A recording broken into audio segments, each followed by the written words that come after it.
Hello everybody and welcome to my channel today. Today we're starting off celebrating Dairy Month, which is June. So for Dairy Month, today's video, we're starting off with talking about milk, cream, and cheese.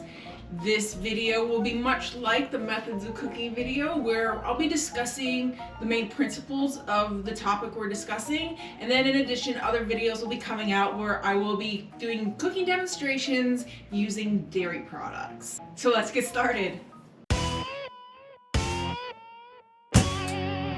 When people think about milk, they usually think about cows, but there are a number of other mammals across the world whose milk is consumed by humans. Those animals, in addition to cows, include goats and sheep and camels and buffaloes and yak and reindeer and even giraffes, and in some places donkey milk.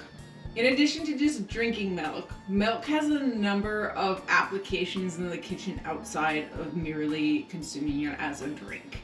And they include culture and fermentation, which comes in the form of yogurt and sour cream, as well as being used in sauces and soups and stews and puddings and some custard bases. I'm just going to be touching a little bit on milk today, and I am going to do a full video dedicated just to milk in honor of Dairy Month.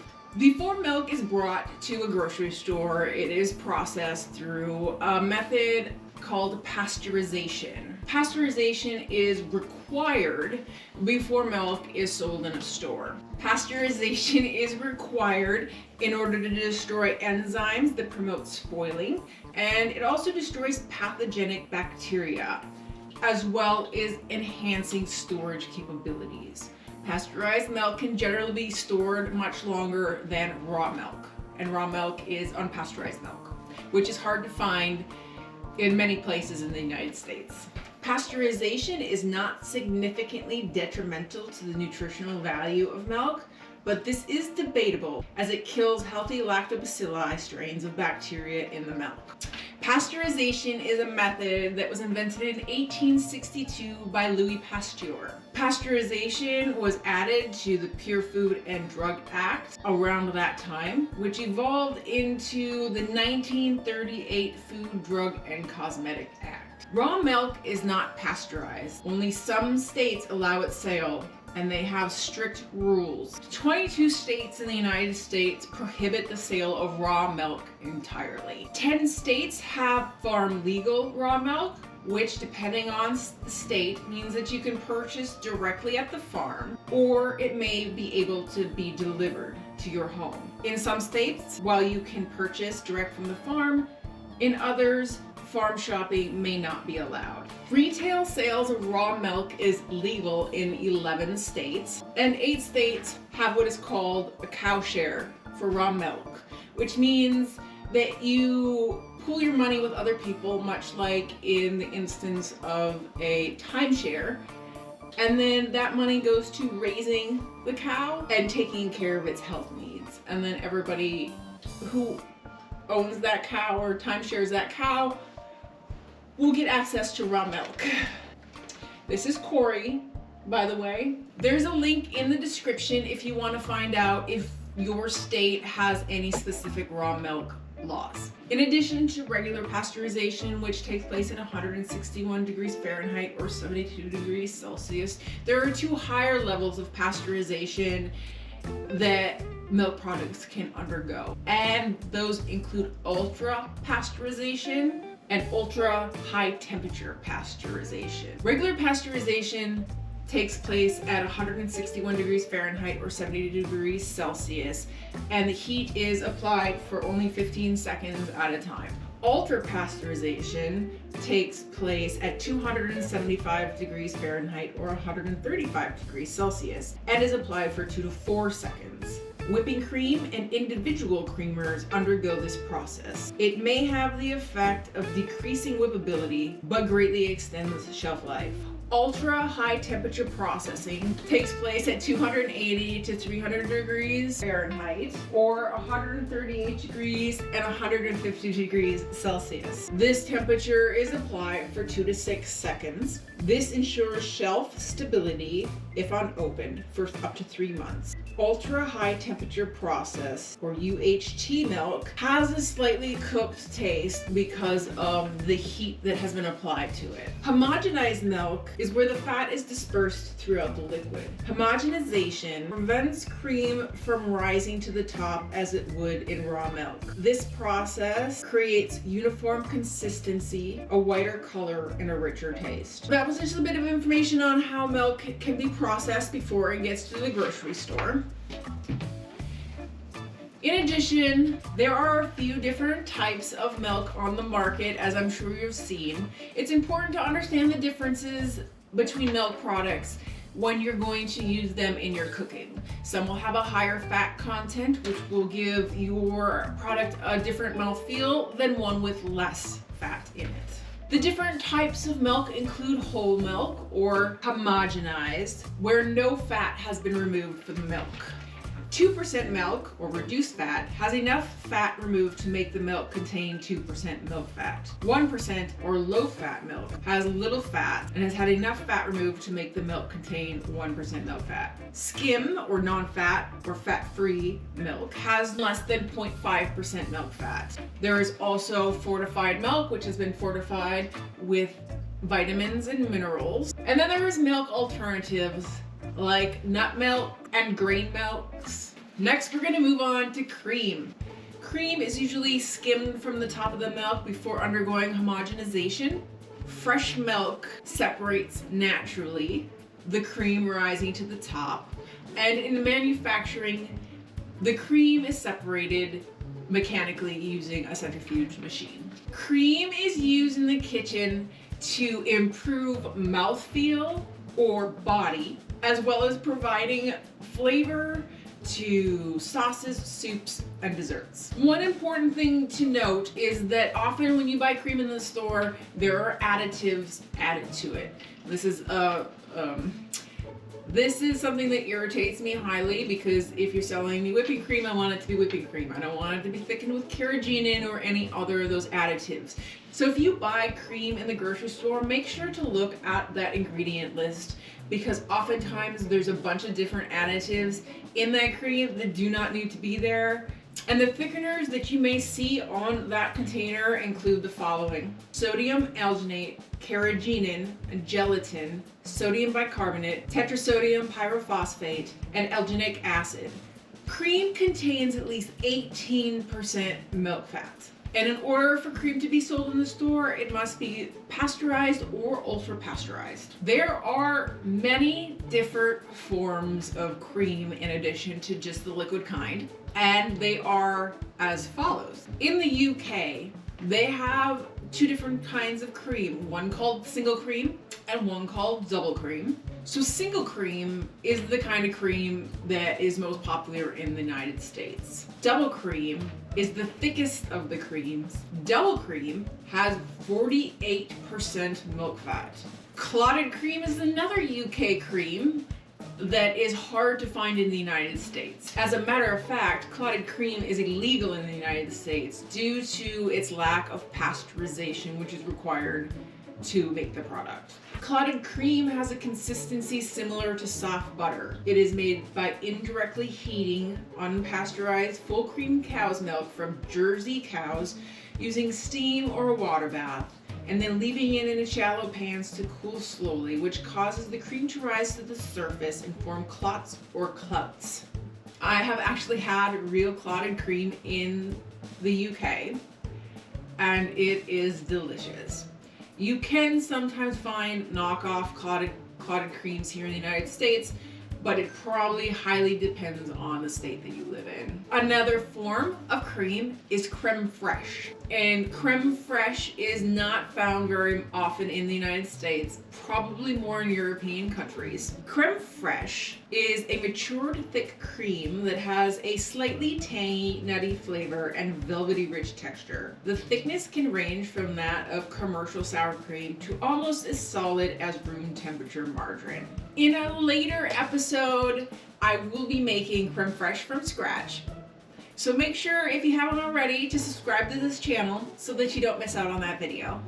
Another form of cream is actually half and half. Half and half is a mixture of whole milk and cream. Half and half contains between 10 and 18% fat, and it cannot be whipped. Whipping cream is thicker than regular cream and contains between 30 and 36% fat. It is used for thickening and enriching sauces and is most commonly used in making ice cream. Heavy cream contains no less than 36% fat, whips easily, and is pasteurized but rarely homogenized. Light cream or coffee cream or table cream, depending on where you're living, it could be called any number of these, is at least 18% milk fat, but no more than 30%. Manufacturing cream is a cream that's really hard to come by. It's mostly used in manufacturing. You can find it in larger cities in restaurant supply stores.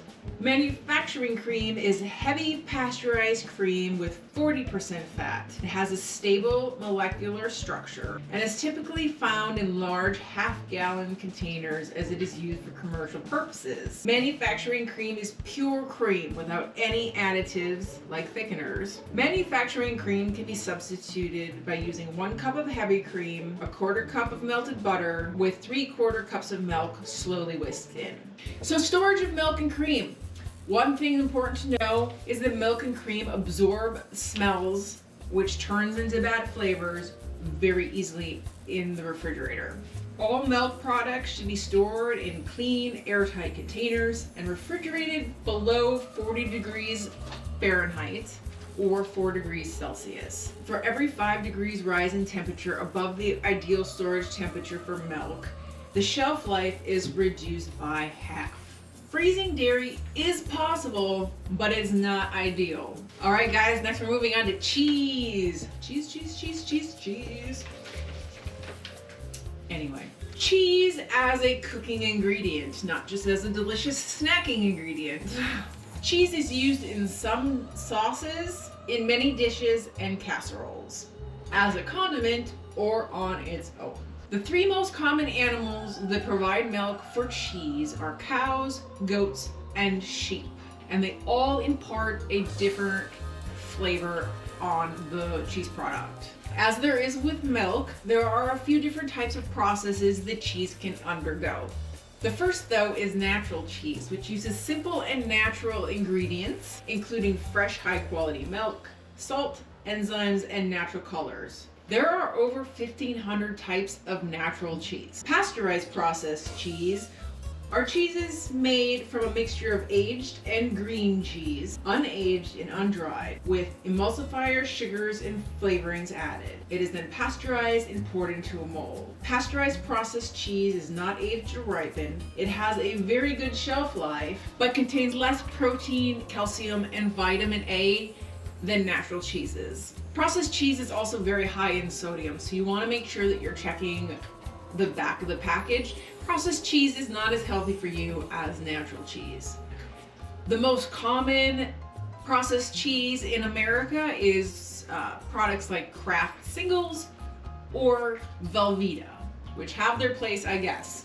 The third type of processing, or the third type of cheese, is called processed cheese food. Really makes your mouth water, right? Processed cheese food contains less real cheese than regular processed cheese. Often vegetable oils and milk are added to make it soft and spreadable. Processed cheese is pretty much the same as imitation cheese, not real cheese.